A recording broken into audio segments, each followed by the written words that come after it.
Hello students, आज की class में हम एनसीईआरटी की एक्सरसाइज 3.1 के क्वेश्चन नंबर 3 को सॉल्व करेंगे।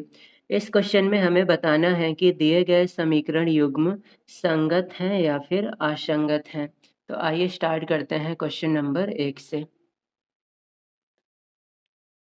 दोनों समीकरण को हमें चेक करके बताना है कि क्या ये संगत रेखाओं के समीकरण है या फिर असंगत। हमने अभी तक पढ़ा था समांतर, संपाती, प्रतिच्छेदी रेखा। अब संगत रेखा हम किसे कहेंगे?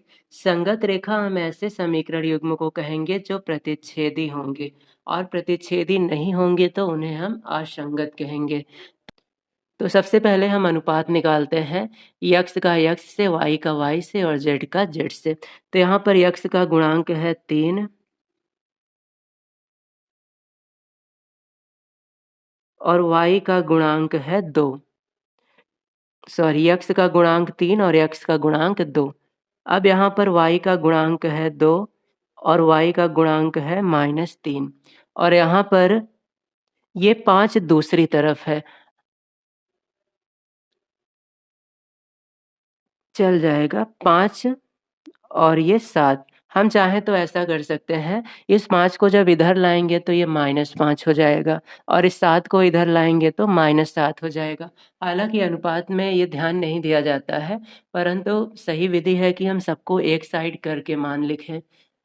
अब हम ध्यान दें तो यहाँ पर माइनस से माइनस कट जाएगा और उसके बाद कोई भी मान एक दूसरे के बराबर नहीं है, ना तो ये इसके बराबर है ना तो ये इसके। तो यहाँ पर हम लिखेंगे A1/A2 is not equal to B1/B2 and this is not equal to C1/C2। अब ये रेखाएं प्रतिच्छेदी हैं। अगर तीनों में से कोई भी बराबर ना हो तो उसे हम प्रतिच्छेदी रेखा कहते हैं। अगर रेखाएं प्रतिच्छेदी हैं तो ये समीकरण युग्म संगत कहलाएगा। तो यहाँ पर हमारा जवाब है पहला समीकरण युग्म संगत है। दूसरे क्वेश्चन में भी हमें 2 समीकरण दिया है, हमें बताना है कि ये संगत है या असंगत। तो सबसे पहले हम अनुपात निकालेंगे यक्स के गुणांक का यक्स से और वाई के गुणांक का वाई से। तो यहाँ पर यक्स का गुणांक 2 और यहाँ पर 4। यहाँ पर वाई का गुणांक -3 और यहाँ पर -6। यहाँ पर अचर पद है, 8 इधर आके -8 हो जाएगा और 9 इधर आके -9 हो जाएगा। ये 8 है। अब हम देखेंगे क्या ये बराबर है या नहीं। तो यहाँ पर हम ध्यान दें तो ये 2 एकम 2, 2 दूनी 4, माइनस से माइनस कट जाएगा, 3 एकम 3, 3 दूनी 6। ये दोनों बराबर हैं, लेकिन ये माइनस से माइनस कट गया, 8 और 9 नहीं कटेंगे तो ये रहेगा 8 और ये 9। अब पहले 2 अनुपात बराबर हैं लेकिन आखिरी वाला बराबर नहीं है। यहाँ पर ये बराबर है और ये बराबर नहीं है। तो ऐसे केस में हम लिखेंगे A1/A2 is equal to B1/B2 but not equal to C1/C2। ऐसे केस में रेखाएं समांतर होती हैं, तो हम लिखेंगे ये समांतर रेखाएं हैं। अब समांतर रेखाएं हैं तो ऐसे समीकरण युग्म को हम असंगत कहेंगे। तो ये होगा असंगत। तीसरे क्वेश्चन में हमें 2 समीकरण दिए गए हैं और हमें बताना है कि ये संगत है या असंगत। तो पहले हम इस समीकरण को हल करेंगे जो कि बटे में दिया है, भिन्न में है। ये है 3/2x प्लस 5/3y बराबर 7 और इसको बटे 1 कर लें। अब यहाँ पर 2 और 3 का एलसीएम ले लेंगे तो ये हो जाएगा 6। 2 से 6 को भाग करेंगे, 2 तियां 6, 3 में 3 का गुणा करेंगे, 3 तिरिक 9 यक्स प्लस 3 से 6 को भाग देंगे 2, 2 पंजे 10 और y और बराबर 7। 6 का इधर गुणा कर देंगे 7 से तो 6 सत्ते 42। तो ये हो जाएगा 9x प्लस 10y बराबर 42। और दूसरा हमारा समीकरण है 9x माइनस 10y बराबर 14। अब हम अनुपात निकालते हैं, गुणांकों का अनुपात।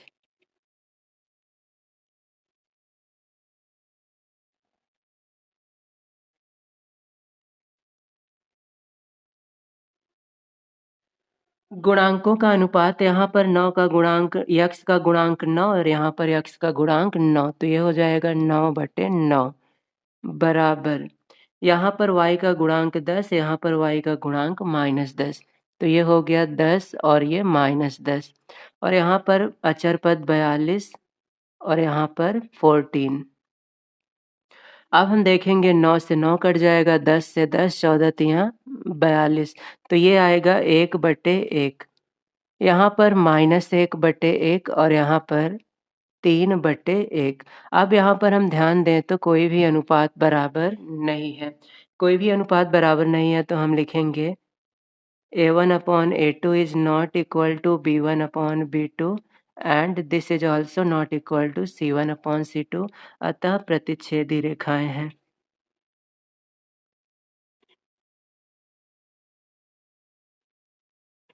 प्रतिच्छेदी रेखाओं को हम संगत कहते हैं, तो समीकरण युग्म संगत कहलाएगा।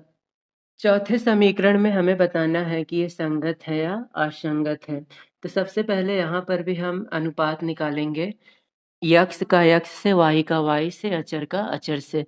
तो यहाँ है 5 और यहाँ है -10, 5/-10। यहाँ पर है -3 और यहाँ पर है 6। यहाँ पर है 11 और यहाँ पर है -22। अब हम चेक करेंगे क्या ये बराबर है या नहीं। तो तीनों में माइनस है, 5 एकम 5, 5 दूनी 10, तो ये हो जाएगा -1/2। 3 एकम 3, 3 दूनी 6, -1/2। 11 एकम 11, 11 दूनी 22, ये भी हो जाएगा -1/2। अर्थात तीनों अनुपात बराबर हैं। अब तीनों अनुपात बराबर हैं तो यह समपाती रेखा होगी और समपाती रेखाएं भी असंगत होंगी। यहाँ पर तीनों अनुपात बराबर हैं, इसलिए हम लिखेंगे A1/A2 is equal to B1/B2 and both are equal to C1/C2। अब तीनों इक्वल हैं, इसका मतलब ये रेखाएं समपाती रेखाएं हैं। समपाती रेखाओं के अनेक हल होते हैं, क्यों? तो ऐसी स्थिति में जब अनेक हल हों तो ऐसे समीकरण को हम संगत समीकरण युग्म कहेंगे। यदि समीकरण के हल हैं तो वह संगत समीकरण और हल ना हो तो असंगत। तो समांतर रेखाओं का समीकरण युग्म असंगत, बाकी सभी संगत होते हैं। यहाँ पर भी हम x और y के गुणांकों का अनुपात निकालेंगे। x का गुणांक 4/3, तो यहाँ पर 4/3 और बटे में x का गुणांक है 2 बराबर y का गुणांक यहाँ पर है 2 और नीचे है 3 और यहाँ पर अचर पद 8 और यहाँ पर 12। इनको कट कर लेंगे, फिर देखेंगे कौन बराबर है। 2 से 4 कट जाएगा, 2 दूनी 4, तो यहाँ पर बचेगा 2/3। यहाँ भी बचेगा 2/3। 4 दूनी 8, 4 तियां 12, तो ये भी हो जाएगा 2/3।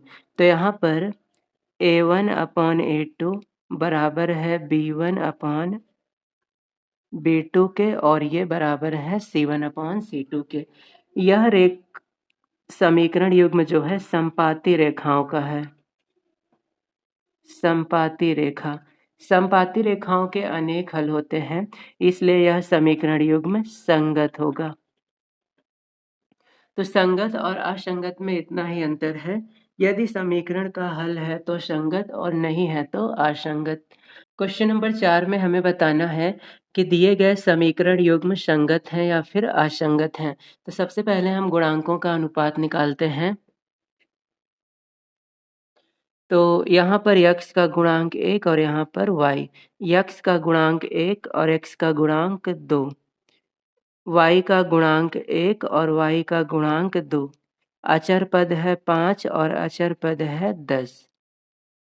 अब हम देखेंगे क्या ये बराबर हैं। तो ये दोनों तो बराबर हैं, इसको कट करेंगे, 5 एकम 5, 5 दूनी 10, तो ये भी बराबर हो गए। तो यहाँ से हमें मिल रहा है 1/2 बराबर 1/2 बराबर 1/2। अब हम ध्यान देंगे तो A1/A2 बराबर है B1/B2 के और ये बराबर है C1/C2 के। और ये जो कंडीशन है ये समपाती रेखाओं की है। समपाती रेखाएं रेखाएं समपाती हैं, इसका मतलब इनके अनेक हल होंगे और ऐसे केस में समीकरण युग्म को हम संगत कहेंगे। तो यह संगत समीकरण युग्म है। क्वेश्चन नंबर 4 में भी सबसे पहले हम गुणांकों का अनुपात निकालेंगे। यहाँ पर है 1 और यहाँ पर है 3। यहाँ पर 1 है और यहाँ पर 3। यहाँ पर है 8 और यहाँ पर है 16। अब हम ध्यान दें तो ये दोनों बराबर हैं, लेकिन ये बराबर नहीं है। तो ऐसे केस में हम देख रहे हैं कि A1/A2 बराबर है B1/B2 के, लेकिन ये दोनों बराबर नहीं हैं C1/C2 के। तो ऐसे केस में रेखाएं समांतर होंगे।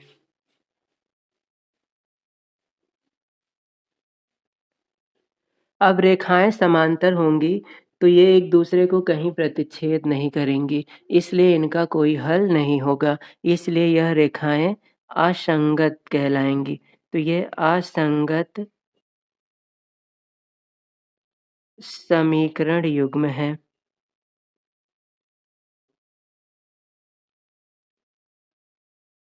तीसरा क्वेश्चन है, क्या ये समीकरण युग्म संगत हैं या असंगत हैं?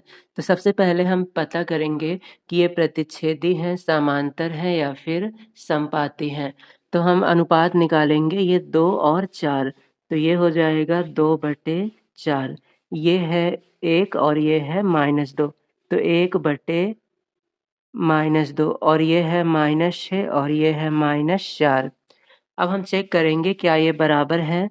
तो ये बिल्कुल भी एक दूसरे के बराबर नहीं है, क्योंकि ये है 1/2, ये है -1/2 और ये है 3/2। माइनस से माइनस कट जाएगा और बचेगा 3/2। तो यहाँ पर हम देखें तो कोई भी अनुपात बराबर नहीं है। तो हम लिखेंगे अतः रेखाएं प्रतिच्छेदी हैं।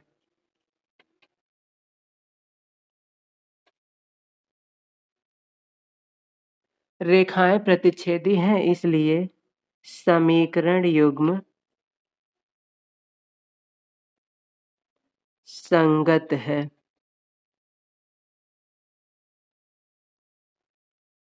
आखिरी समीकरण युग्म दिया है 2x - 2y - 2 = 0, 4x - 4y - 5 = 0। पहले हम अनुपात निकालते हैं। यहाँ पर x का गुणांक 2 और यहाँ 4, तो ये हो जाएगा 2/4।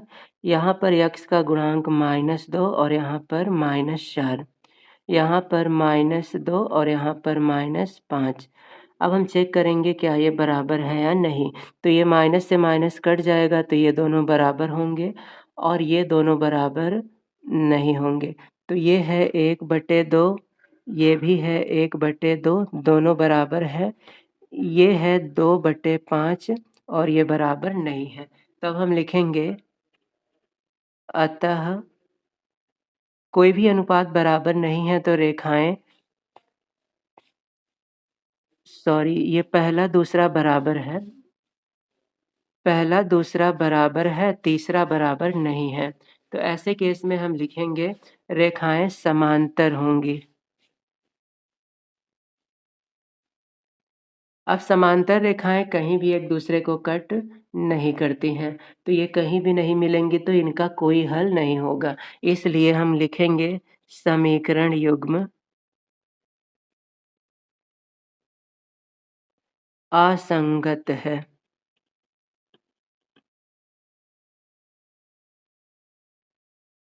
तो ये था क्वेश्चन नंबर 2, जिसमें हमें बताना था कि समीकरण युग्म संगत है या फिर असंगत है, और यदि संगत हैं तो ग्राफीय विधि से हल भी कीजिए। आज की क्लास में हम एनसीईआरटी की एक्सरसाइज 3.1 के क्वेश्चन नंबर 5 को सॉल्व करेंगे। इस क्वेश्चन में दिया गया है, एक आयताकार बाग की लंबाई चौड़ाई से 4 मीटर अधिक है और बाग का अर्ध परिमाप 36 मीटर है। तो बाघ की विमाएँ ज्ञात कीजिए।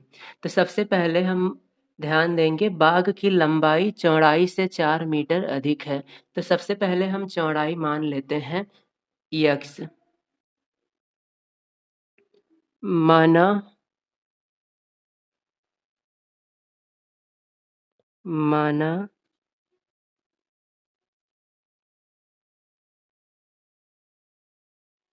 बाघ की चौड़ाई x है। अब इसके बाद हम लंबाई मानते हैं y। चौड़ाई को x और लंबाई को हमने y मान लिया। अब क्वेश्चन में दिया है कि लंबाई चौड़ाई से 4 मीटर ज़्यादा है, तो हम लिखेंगे प्रश्नानुसार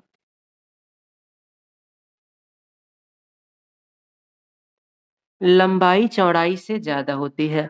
तो लंबाई है y, चौड़ाई है x। लंबाई ज़्यादा है तो चौड़ाई में हम 4 जोड़ देंगे। लंबाई चौड़ाई से 4 ज़्यादा है। अब हम सबसे पहले इसका ग्राफ बना लेते हैं क्योंकि हमें ग्राफीय विधि से इसे हल करना है। तो ग्राफ बनाने के लिए हमें एक टेबल की ज़रूरत होगी। तो यहाँ पर हम एक टेबल ड्रा करेंगे। इसमें हमें x और y के 2 मान ज्ञात करने हैं। ये हुआ x और ये हुआ y। अब अगर यहाँ पर हम x का मान 0 कर दें, x 0 करेंगे तो y बराबर 4 हो जाएगा। और अगर हम x का मान और कुछ ले लेते हैं, जैसे x का मान हम 1, 2, 3, 4 कुछ भी ले सकते हैं। तो मान लेते हैं x का मान हम ले लेते हैं, y का मान कर देते हैं 0। हमने y को 0 कर दिया तो x + 4 बराबर 0। ये 4 उधर जाएगा तो हो जाएगा -4। तो यहाँ पर x का मान -4 आ गया। और हमें दूसरी कंडीशन दी गई है, बाघ का अर्ध परिमाप 36 है। बाघ का अर्ध परिमाप होता है 2 गुणे लंबाई प्लस चौड़ाई। लेकिन अर्ध परिमाप की बात हो रही है तो हम इसे 2 से भाग कर देंगे। इसका मान है 36। अब 2 से 2 कट जाएगा और x + y बराबर हो जाएगा 36। अब यहाँ पर हम x का मान निकाल सकते हैं। x बराबर हो जाएगा 36 - y। इतना करने के बाद अब हमें इसके लिए भी एक टेबल बनाना होगा। तो यहाँ पर हम बनाते हैं एक टेबल।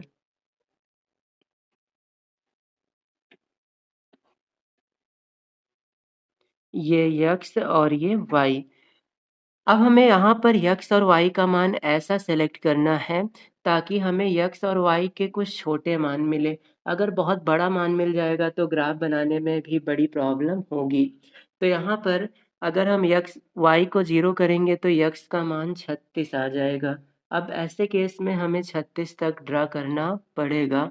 तो देखते हैं, y का मान हम कर देते हैं 0, x का मान हो जाएगा 36। अब दूसरा हम कर सकते हैं, y का मान हम कर देते हैं 8। y का मान अगर हम 8 करेंगे तो ठीक नहीं रहेगा। हम y का मान कर देते हैं 20। 4 का गुणज है। y 20 करने पर x आ जाएगा 16। तो हमारे पास अभी जो संख्याएँ हैं सब 4 की गुणज हैं। अर्थात हम संख्या रेखा पर संख्याओं को 4 के अंतर में प्रदर्शित कर सकेंगे। तो आइए अब ड्रा करते हैं एक ग्राफ। सबसे पहले हमें देखेंगे मान।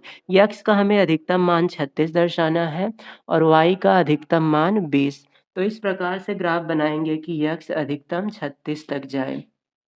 तो ये है हमारा y अक्ष और ये हम बना लेते हैं x अक्ष।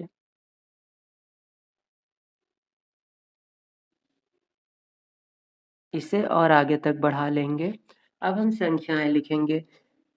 x पर अधिकतम हमें 36 तक लिखना है संख्या, तो इसे हम 4 के अंतराल में कर देते हैं। 4, 4 दूनी 8, 12, 16, 20, 24, 28, 32, 36।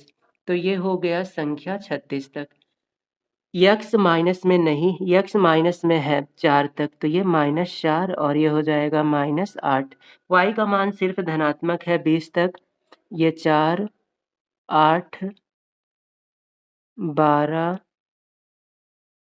16, 20 और ये हो जाएगा 24। अब हम इन बिंदुओं को प्लॉट करेंगे। तो सबसे पहले है यह समीकरण, इसमें हमें पहला मान मिला है 0,4। तो सबसे पहले हम दर्शाते हैं 0,4। यक्स पर 0 और वाई पर 4, ये है 0,4। दूसरा मान है -4,0। यक्स पर -4 और वाई पर 0, तो ये हो जाएगा -4,0। इन दोनों को मिलाते हुए एक रेखा हम खींचेंगे। तो ये हम खींच देते हैं एक रेखा दोनों को मिलाते हुए। अब इसके बाद हमारा दूसरा समीकरण है जिसके दो मान हैं 36,0। यक्स पर 36 और वाई पर 0, तो ये हो जाएगा 36,0। दूसरा जो हमारा पॉइंट है वो है 16,20। यक्स पर 16 और वाई पर 20, तो ये है 20। अब इन दोनों को हम मिलाते हैं परपेंडिकुलर।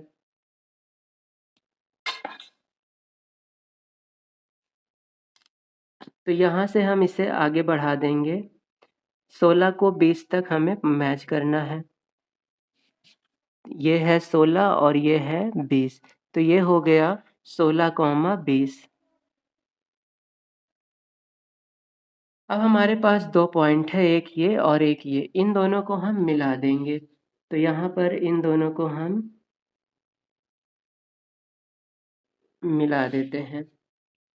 अब हम देखेंगे कि दोनों लाइनें एक दूसरे को कहीं काट नहीं रही हैं, तो इस लाइन को हम और आगे तक बढ़ा देते हैं। इस लाइन को हमने और आगे बढ़ा दिया। आगे बढ़ाने के बाद अब ये लाइनें एक दूसरे को कट कर रही हैं और इसी पॉइंट को हमें पता करना है कि ये कहाँ पर एक दूसरे को कट कर रही हैं। तो ध्यान देंगे हम।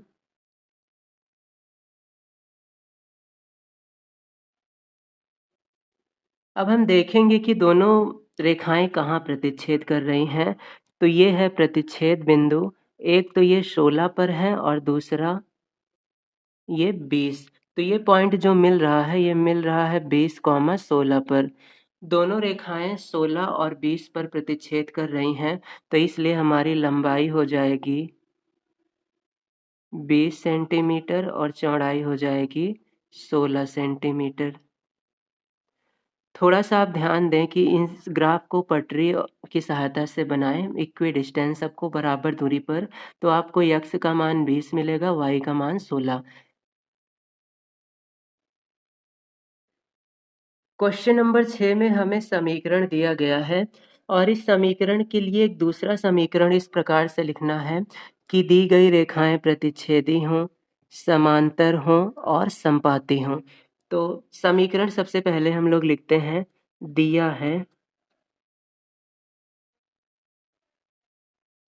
गया समीकरण।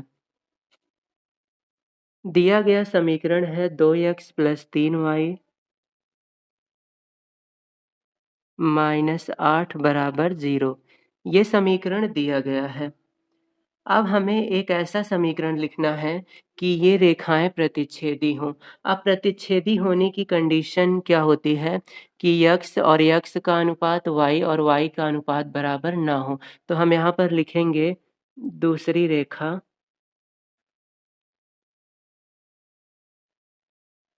प्रतिच्छेदी रेखा बनाना है तो हम x और y का मान अब ऐसा ढूंढेंगे कि ये बराबर ना हो। जैसे हम ले लेते हैं x का मान 3x, y का मान ले लेते हैं 4y। अब यहाँ पर x का अनुपात निकालेंगे तो ये हो जाएगा 2/3, ये हो जाएगा 3/4। इसको भी हम कुछ और लिख देते हैं, हमने लिख दिया 9। तो अब हम देखेंगे कि कोई भी अनुपात बराबर नहीं होगा। जैसे अगर हम अनुपात चेक करें,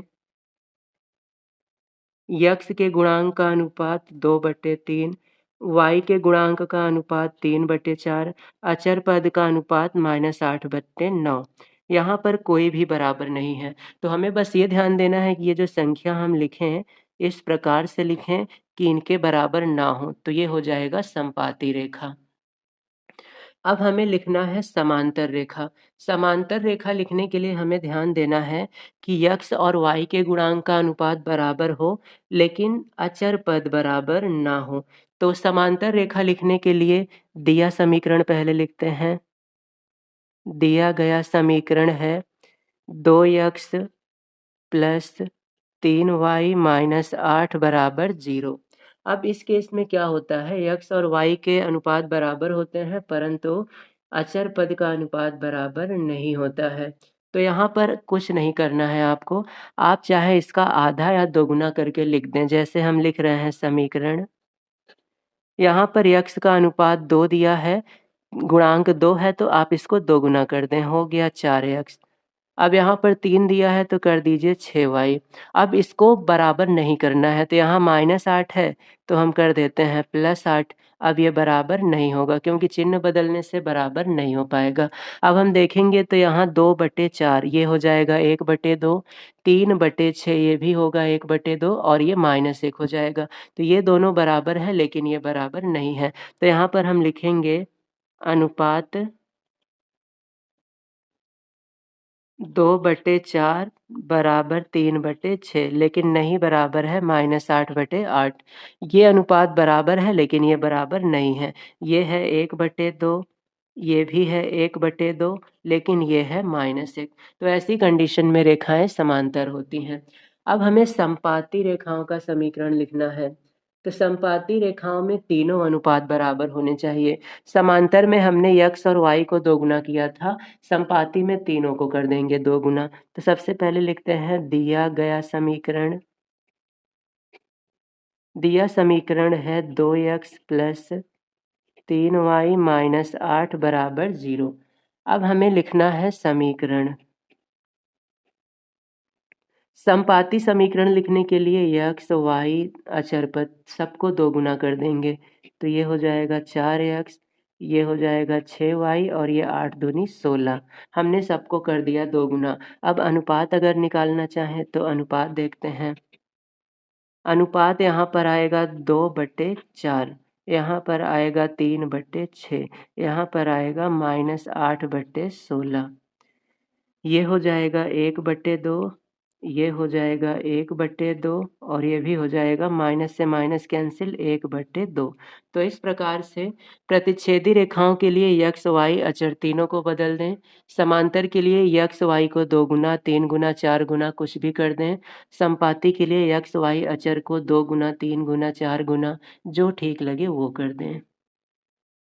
क्वेश्चन नंबर 7 में हमें 2 समीकरण दिया गया है, जिसे हल करके हमें ग्राफ बनाना है और फिर उस ग्राफ में जो त्रिभुज बनेगा उसके निर्देशांक निकालने हैं। तो हल करते हैं। सबसे पहले हमें x और y का मान निकालना है। तो पहला समीकरण है x माइनस वाई प्लस 1 बराबर 0। यहाँ से हम x का मान निकालेंगे तो x बराबर हो जाएगा y प्लस 1, माइनस वाई इधर आके प्लस वाई और +1 इधर आके -1 हो जाएगा। तो ये हो गया y-1। अब हम यहाँ पर एक टेबल ड्रा करते हैं।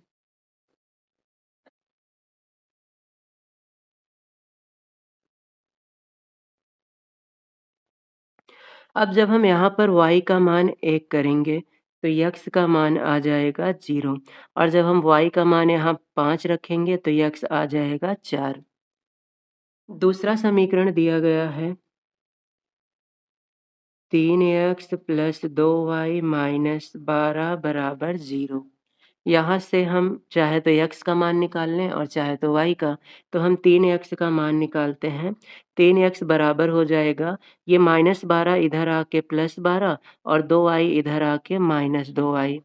अब यहाँ से x बराबर आएगा 12 माइनस 2y बटे में 3। अब हम इसका टेबल बनाते हैं।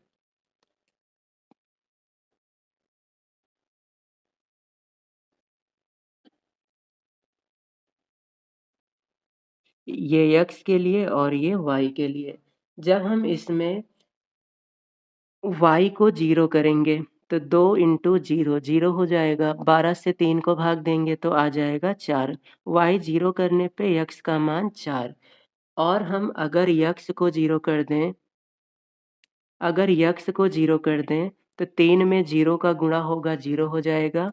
फिर -2i इधर आके +2i, 2 से 12 को भाग करेंगे तो ये आ जाएगा 6। एक बार मान रख के हल करके चेक कर लेंगे। तो ये हुआ 4,0 और 0,6। अब हमें ग्राफ बनाना है, तो आइए बनाते हैं ग्राफ। सबसे पहले हम x और y अक्ष ड्रा करेंगे। तो ये हमारा y अक्ष हो गया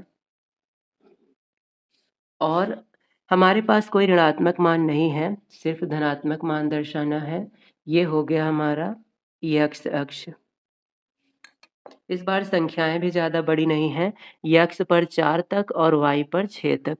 तो ये 1 2 3 4, 1 2 3 4 और y पर हमें 6 तक जाना है। 1 2 3 4 5 6, 1 2 3 4 5 6। ये y अक्ष और ये x अक्ष। अब हम इन बिंदुओं को दर्शाएंगे। पहला बिंदु है 0,1, x पर 0 और y पर 1, ये होगा 0,1। तो ये है 0,1। दूसरा बिंदु है 4,5, x पर 4 और y पर 5। 4,5 को हम मिलाते हैं तो ये यहाँ से मिलेगा 4,5।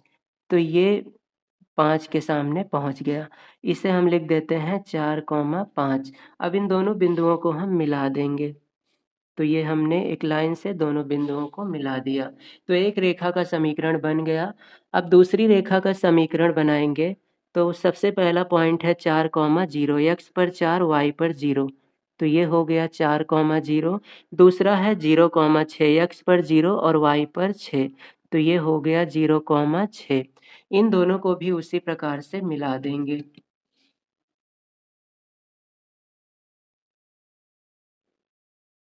ये हमने मिला दिया। अब मिलाने के बाद हम देखेंगे कि एक त्रिभुज बन रहा है। इस त्रिभुज के 3 निर्देशांक हैं, एक ये है, दूसरा ये है, तीसरा ये है। तीनों निर्देशांकों के नाम बताने हैं। तो पहला निर्देशांक A, दूसरा निर्देशांक B और तीसरा निर्देशांक C। तीसरा हमें पता है, ये है 4,0।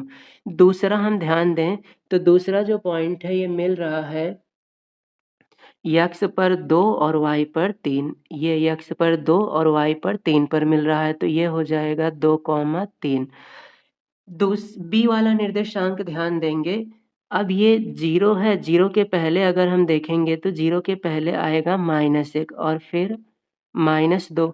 तो ये मिल रहा है -1, x पर -1 और y पर 0। तो b का मान हो जाएगा -1, 0। तो इस प्रकार से तीनों निर्देशांक हमें प्राप्त हो चुके हैं, निर्देशांक A, B और C। तो हम लिख देते हैं निर्देशांक A का मान आया है, निर्देशांक A का मान आया है 2,3। निर्देशांक B का मान आया है -1, 0। C का मान आया है 4,0। यही हमारा आंसर है और हमें यही निर्देशांक भी बताने थे। तो आज ये एक्सरसाइज समाप्त होती है। अगली क्लास में हम एनसीईआरटी की एक्सरसाइज 3.2 को सॉल्व करेंगे। यदि अभी भी किसी को किसी क्वेश्चन में डाउट है तो आप कमेंट करें, मैं उसे अगली क्लास में फिर से एक्सप्लेन करूँगा।